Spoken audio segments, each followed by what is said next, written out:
Bonjour! Aujourd'hui, je vais vous parler de Michel Lalonde, donc une poète québécoise. Elle est malheureusement décédée cet été, donc l'été qui vient tout juste de passer. J'ai pris son décès comme une occasion de lui rendre hommage. C'est une poète que j'admire depuis plusieurs années. Lorsqu'on parle de poésie québécoise, Michel Lalonde est rarement vu comme la plus grande poète du Québec. Elle est rarement vue aussi comme étant celle qui a écrit le livre le plus important du Québec. Mais là où l'opinion critique a tendance à se rallier, c'est qu'on considère qu'elle a écrit sans doute le plus beau poème de l'histoire de la poésie québécoise. Il s'agit du poème Speak White, dont je vais vous parler, mais avant d'arriver à Speak White, qui est quand même pas le premier texte de son œuvre, quelque chose qui m'a surpris en lisant ses œuvres, c'est de voir à quel point elle a commencé tôt. Le premier texte qu'elle écrit date quand même de 1957, donc on est même avant les débuts de Marie-Claire Blais. On est avant la Révolution tranquille, en plein duplessisme. Il s'agit d'une pièce de théâtre qui s'appelle Encrania. J'ai malheureusement pas pu la lire parce qu'il n'existe pas d'édition. C'est un texte de théâtre qui a été joué, mais qui n'a jamais été publié, malheureusement. En 1958, elle va publier Songe de la fiancée détruite et en 1959, elle va publier Jaule. Et ces textes-là des années 50 constituent comme une première partie de son œuvre, qui est une partie de son œuvre qui est beaucoup plus intime, où les questions politiques tournent plus autour de la situation des femmes que de l'indépendance du Québec ou de la situation coloniale, ce qui va faire sa marque plus tard. Faut dire aussi que c'est une partie de son œuvre où la politique en général est beaucoup moins présente. C'est une poète qui entre en poésie, il commence son travail. Ceci dit, dès cette première partie, on va rencontrer des éléments qui vont faire ses traits dans l'œuvre qui suit. Une des particularités de la poésie de Michel Lalonde, c'est qu'elle est une spécialiste des poèmes à plusieurs voix. Il va y avoir poème pour 2 récitants, poème pour 3 récitants. Songe de la fiancée détruite. Il y a plusieurs personnages. Il y a la fiancée, il y a le fiancé, il y a d'autres personnes qui interviennent. Mais ce n'est pas du théâtre. On n'a pas affaire à des dialogues. Chacun prend place à tour de rôle et récite un texte poétique. Bien sûr, les textes se répondent entre eux, mais on est loin d'un théâtre en mouvement, de tendance réaliste. C'est vraiment un poème à plusieurs récitants. Jaule n'a pas plusieurs récitants, c'est vraiment un recueil de poésie, somme toute classique. Ceci dit, quand on va quitter les années 50, on arrive aux années 60, 1967 est une année charnière pour Michel Lalonde. Elle va écrire Terre des hommes, que j'ai ici. Donc, poème pour 2 récitants. C'est un poème qui va être présenté dans le cadre de l'exposition universelle de 1967.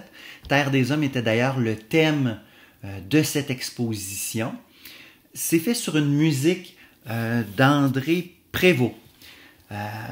Il existe sur YouTube un enregistrement audio de, je crois c'est Michel Rossignol et Albert Miller qui font le récital avec la musique. Il y a un chœur également. En fait, je pense qu'il y a 3 chœurs, 2 orchestres. C'est quelque chose d'absolument immense. Ça dure 45 minutes. Je suis allé l'écouter. Ça vaut vraiment le détour. Très bon texte.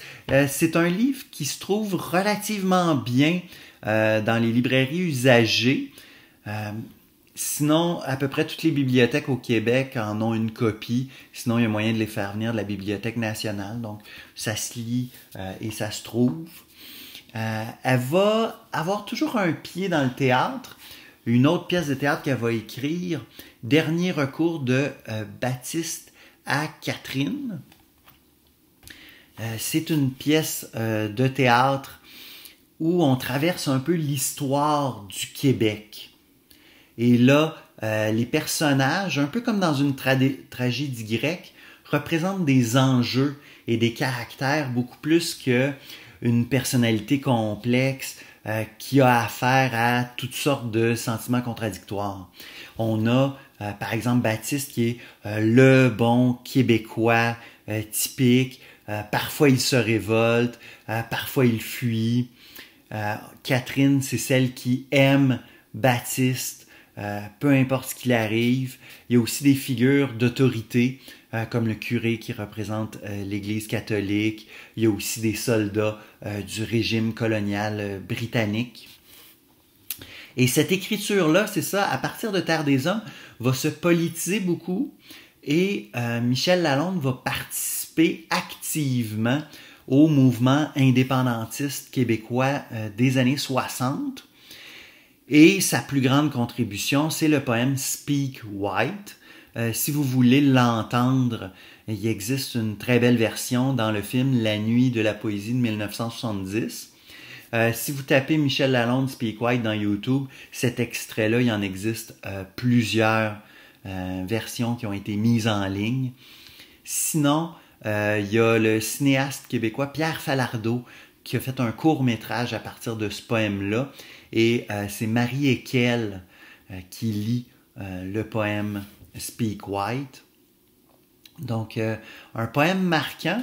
Et quand on part de ce poème-là, on retrouve tous les traits politiques qui font le propre de Michel Lalonde. Parce que Michel Lalonde a participé au mouvement indépendantiste comme beaucoup d'intellectuels de son époque.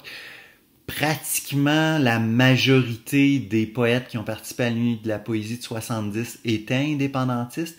Mais parmi eux, Michel Lalonde est celle qui va développer la plus grande sensibilité pour le colonialisme à l'échelle internationale et elle va avoir un souci de la classe ouvrière également. Donc les gens qui ne sont pas des intellectuels, qui ne sont pas des artistes, qui passent leur journée dans des usines, Michel Lalonde prend du temps pour s'attarder à ces personnes-là. Elle va parler aussi énormément de la condition des femmes. Le féminisme va monter un peu en même temps que le mouvement indépendantiste. Un petit peu plus tard, les bonnes années du féminisme, c'est fin des années 70, début des années 80 au Québec. Là, il y a vraiment un boom qui se passe. Au tournant du référendum et après le référendum, le mouvement indépendantiste va un peu s'écraser. Ce qui fait qu'on arrive en 1979 devant un livre que je considère un livre important, Défense et illustration de la langue québécoise, suivi de poèmes et prose. Prose et poèmes, je l'ai lu à l'envers, pardon. Évidemment, le titre est une référence à Dubélé, Défense et illustration de la langue française. Mais là, il est question du Québec, donc c'est vraiment une volonté d'affirmer l'existence de la nation québécoise. L'essai lui-même est pas si passionnant parce qu'il y a quelque chose d'un peu moqueur, de l'ordre de l'exercice de style. Mais bon, c'est un texte agréable à lire quand même. Mais l'importance de ce livre-là, parce que faut le dire, la défense et illustration fait une trentaine de pages, alors que le livre fait 230 pages. Donc on a 200 pages de prose et poèmes, et c'est vraiment là le corps du livre. Et là, on a vraiment quelque chose de magnifique. Elle est connue pour Speak White, mais il y a plusieurs autres poèmes qui mériteraient d'être soulignés. Elle va faire aussi à la nuit de la poésie un poème à 3 récitants qui s'appelle Panneau réclame. Moi, j'ai ma conjointe Myriam et deux amies, Julie Goujon et Valérie Cousineau-Girard, qui ont à plusieurs reprises lu ce texte dans des soirées de poésie et ça garde son effet encore, donc très fort. Ceci dit, il y a des poèmes qu'on lit moins et j'avais pas le goût de vous lire Speak White parce qu'on l'a énormément entendu. Si vous voulez l'entendre, comme je vous dis, allez sur YouTube, il est facilement accessible. Non, je vais vous lire plutôt L'espace à libérer. L'espace à libérer fut d'abord intérieur. Nous n'osions nommer l'ennemi, ni l'affronter hors de nous-mêmes. Mais sa présence était certaine. Nous la sentions tout autour. Feu follet dans nos chairs. Horde de loups-garous ameutant nos cervelles. Parfois, Satan lui-même aperçu en canot.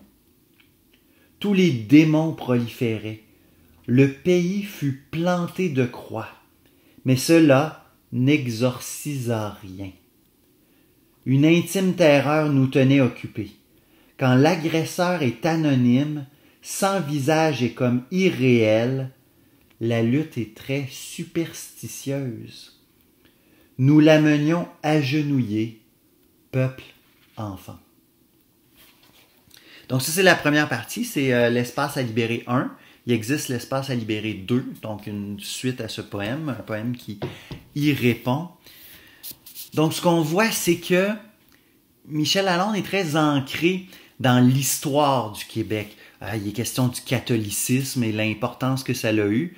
Quand elle dit ça l'exorcise rien, c'est que le catholicisme, s'il a permis une certaine durée de la nation qu'on appelait à l'époque canadienne-française, il reste que c'était un allié du pouvoir colonial. Et c'était pas possible de combattre de façon frontale l'ennemi quand ce qui devait être le protecteur était du côté de l'ennemi. Donc c'est pour ça qu'elle dit la première lutte est intérieure. Et elle appelle aux différents mythes. Il y a une allusion à la chasse-galerie, il est question des loups-garous, qui sont des figures qu'on rencontre souvent dans le folklore québécois. Ce que j'aime beaucoup de Michel Lalonde, c'est qu'elle emploie le folklore, mais elle ne s'emprisonne pas dans le folklore. Parce que je trouve qu'avec le folklore, il y a un risque d'idéaliser le passé. Et il y a beaucoup de ça parfois dans la littérature indépendantiste, la littérature nationale québécoise. Et Michel Lalonde évite ce piège. Elle en a contre le passé, contre l'Église, l'oppression faite aux femmes, aux ouvriers et aux Québécois. Elle en a aussi contre les nouvelles figures de la modernité, la supposée révolution sexuelle, l'arrivée de l'industrialisation. Donc, c'est vraiment de ne pas tomber ni dans un piège ni dans l'autre. Et ça, elle le fait très bien parce qu'elle est toujours du côté des gens qui vivent le quotidien simplement. Et en faisant ça, j'ai l'impression que c'est pas possible de se tromper. Je pense qu'on écrit toujours bien. C'est une poésie qui se tient debout.